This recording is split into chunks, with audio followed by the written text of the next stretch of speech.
Rightward lest it be forgotten. Operation Searchlight and Pakistan's successes in Bangladesh. As Bangladesh prepares to commemorate its Independence Day on March 26, it becomes imperative to ensure that the historical events that preceded it are not consigned to political oblivion. Bangladesh is undergoing a turbulent phase of its political recalibration following the removal of Prime Minister Sheikh Hasina in August 2024. Various ideological factions, notably the Islamist Jamaat-Islami, which historically resisted the nation's liberation from Pakistan's hegemonic hold, are increasingly consolidating their influence.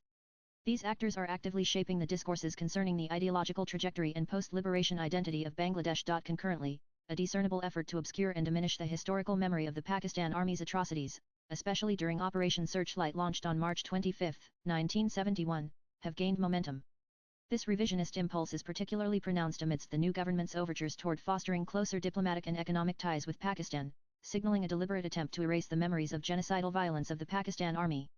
This calls for renewed attention to remind the nation about Pakistan Army's ethno-religious violence against Bengalis as it approaches the 54th anniversary of Operation Searchlight. Before delving into the military operations conducted by the Pakistan Army, it is imperative to contextualize the broader political landscape of Bangladesh, then East Pakistan, and its intricate relationship with West Pakistan, which ultimately culminated in the Liberation War of 1971.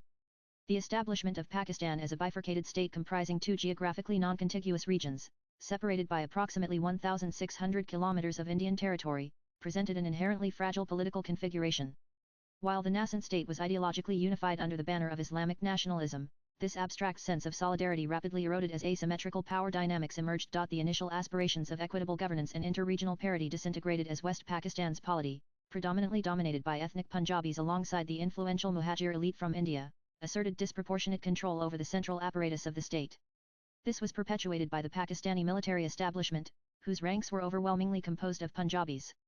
Consequently, the early years of Pakistan's political evolution were marked by systemic marginalization and institutionalized exclusion of the country's diverse ethno-linguistic communities, be it Bengalis, Pashtun, Balokis, and Sindhis. The imposition of Urdu as the sole national language, a policy vigorously pursued by the West Pakistani ruling elite, symbolized this overarching agenda of cultural and political homogenization. This linguistic hegemony was particularly egregious given the demographic realities of Pakistan. Bengali-speaking people, constituting approximately 44 million out of the country's total population of 69 million, formed a clear majority. Despite this demographic predominance, the political leadership in West Pakistan dismissed the cultural and linguistic identity of East Pakistan with disdain. The demand for the recognition of Bangla as one of the state's official languages, alongside Urdu, was met with authoritarian resistance, as evidenced during 1952 language movement protests when dozens of Bangla students were killed by the Pakistan Army in Dhaka University. Though the Pakistani state was compelled to officially recognize Bengali as one of the national languages alongside Urdu in 1954, the West Pakistani-dominated establishment persistently upheld systemic socio-political marginalization and economic subjugation of the Bengali-speaking population of East Pakistan. Amidst the continued homogenization attempts by Pakistani state at the cost of the country's ethnic components, Awami League opposition parties presented a six-point proposal in 1966 which demanded that Pakistan be organized as a federation of units with power devolved to individual units. This was rejected by military dictator Ayub Khan, who had seized power by deposing President Iskandar Mirza in 1958. Nevertheless, the most egregious act of political betrayal was orchestrated in the aftermath of Pakistan's inaugural general elections of December 1970, when the military regime under President General Yahya Khan, in collusion with Zulfikar Ali Bhutto of the Pakistan People's Party, obstructed the democratic mandate of the Bengali-dominated Awami League. Despite Sheikh Mujibur Rahman-led Awami League securing an overwhelming victory with 167 seats out of the total 313 and firmly establishing its right to form the national government, the military junta and Bhutto's faction, driven by entrenched ethno-linguistic prejudices, refused to facilitate the constitutional transfer of power. Bhutto's People's Party, which trailed significantly with only 85 seats, engaged in deliberate political maneuvering to disenfranchise the Awami League. General Yahya Khan brazenly abdicated his constitutional responsibilities, instead conspired with Bhutto to indefinitely delay the convening of the National Assembly, a move emblematic of the regime's determination to negate the electoral will of East Pakistan and perpetuate West Pakistani hegemony. What was more humiliating for the Bangla people was Bhutto's audacious proposition during his meeting with Mujibur Rahman and President Yahya Khan on March 3, 1971, suggesting the establishment of two separate prime ministers for the eastern and western wings of the country. This blatant disregard for the Awami League's unequivocal electoral mandate symbolized the West Pakistani elite's contempt for democratic principles as well as against Bengali people.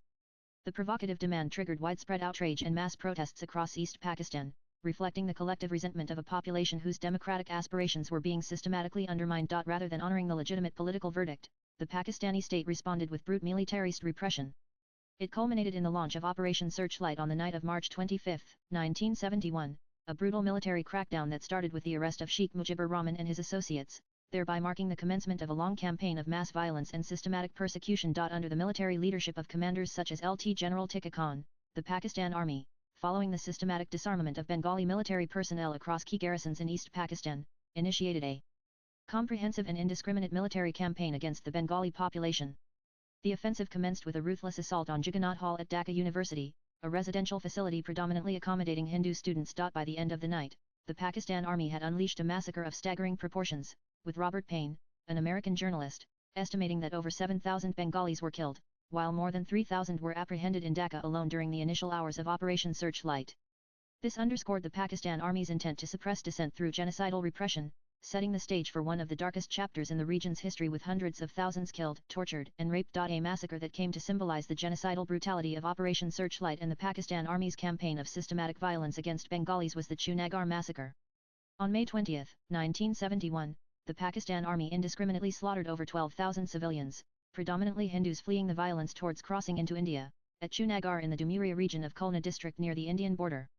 The sheer scale and savagery of the massacre cemented General Tika Khan's notorious reputation as the Butcher of Bengal. Although the Pakistan Army officially declared the conclusion of Operation Searchlight on May 20, 1971, coincidentally the same day as the Chunagar massacre, the genocidal onslaught persisted unabated for an additional 7 months. This sustained campaign of systematic violence, characterized by mass atrocities and widespread persecution, culminated only with the formal surrender of the Pakistan Army on December 16, 1971. As Bangladesh prepares to commemorate its Independence Day on March 26, it becomes imperative to ensure that the historical events that preceded it are not consigned to political oblivion.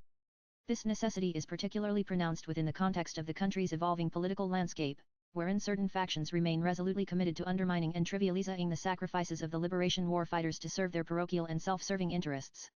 Hence, it is crucial to safeguard the integrity of the nation's collective memory against historical revisionism and ideological manipulation being attempted by these forces. This is essential to ensure that new generations do not forget the great sacrifices and suffering of the people which paved the way for the realization of a future liberated from the colonial-like subjugation imposed by Pakistan. The writer is an author and a columnist. His X-handle is Aaron Anand Live. Views expressed in the above piece are personal and solely those of the author. They do not necessarily reflect NEWS18's view.